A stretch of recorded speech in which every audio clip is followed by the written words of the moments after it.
يا مساء الخير. النهارده هنعمل اقوى وصفه دانت بجد ممكن تعمليها. دانت شوكولاته، حاجه كده في منتهى الجمال. وصفه بمكونات كلها شوكولاته في شوكولاته. عايزه اقولك ان الوصفه دي احلى بكتير من الجاهزه اللي بتجيبيها.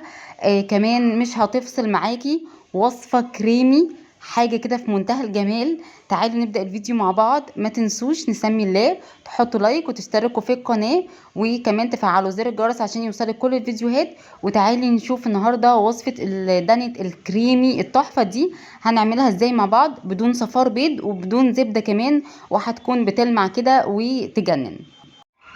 محتاجين كوباية من اللبن وكوباية من المية. تقدري تعمليها بكوبايتين من اللبن مفيش مشكلة، ولكن كوباية من اللبن وكوباية من المية هتكون طعمها حلو جدا.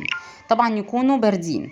محتاجة 3 معالق من النشا، والنشا هنا يكون معلقة كبيرة بس مش هرمية قوي. يعني انا بمسك المعلقة كده هرمية واي انفضها شوية يعني، بحيث ان هي ما تكونش هرمية قوي. محتاجة معلقة ممسوحة من الدقيق، وده اللي هيديها الطعم الكريمي الخطير. كمان هحتاج معلقة هرمية من اللبن البودر، وده هيديها كده الدسامة وطعم حلو جدا. وهحتاج كمان معلقة من الكريم شانتيه المحلى او الخام. عندي معلقة من الايس كريم الفانيليا بتاع دريم، سواء بالشوكولاتة او بالفانيليا مفيش مشكلة، بس ده هيديها طعم يجنن. معلقة من الكاكاو الخام الغير محلى. وعندي هنا نسكويك، انا هاخد هنا باكت نسكويك. وتقدري تستخدمي اي مشروب شوكولاته عندك سريع التحضير، ممكن تستخدمي ده، ممكن تستخدمي اي مشروب عندك تستخدمي منه معلقه. انا هنا استخدمت معلقه كبيره جدا من النسكويك او باكت من النسكويك. وهبدأ ان انا كمان هحلي دلوقتي، فهحط 3 معالق كبار ممسوحين من السكر، ودي هتكون تحلية مظبوطة جدا على المكونات اللي انا حطاها. لو عايزة بقى تضاعفي الكمية فهتضاعفي كمية كل حاجة.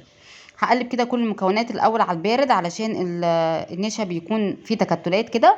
وبعد كده هحط مكعب من الشوكولاته، اي نوع شوكولاته موجود عندك. وتقدري تستبدليه كمان بشوكولاته نوتيلا، ممكن تاخدي منها معلقه. هاخد كل الكلام ده على نار هادية جدا، وهبدأ ان انا اقلب فيه علشان اسوي كل المكونات اللي هي البودر.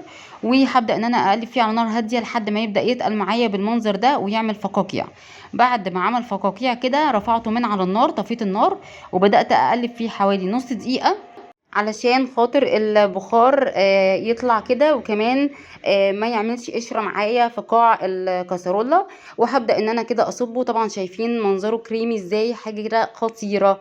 هبدأ ان انا اصبه كده في الكوبايات او في الكاسات. وبعد كده هتحطي على الوش بقى مكسرات، ممكن تحطي شوية شوكولاتة مبشورة. حبيت احط الشوكولاتة المبشورة وهو سخن كده علشان تديني طبقة كده غنية قوي ودسمة.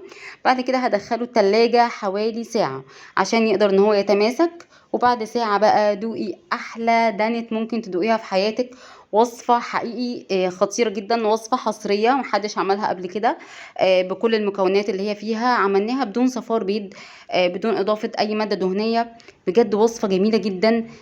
معروف ان الدانت الجاهزة اللي بتجيبيها من السوبر ماركت بعد ما بتاكلي منها معلقتين 3 وتسيبيها شوية بتفصل وبتعمل زي المية كده، استحالة تفصل معاكي. وصفة فعلا مليونية وتستحق التجربة. اتمنى انتوا تجربوها، واتمنى وصفة النهارده تكون عجبتكم. ولو الوصفة عجبتك ما تنسيش تحطي لايك للفيديو وتشتركي في القناة. اترككم في رعاية الله، والسلام عليكم ورحمة الله وبركاته. اعملوا شير للوصفة عشان توصل لاكبر عدد من الناس.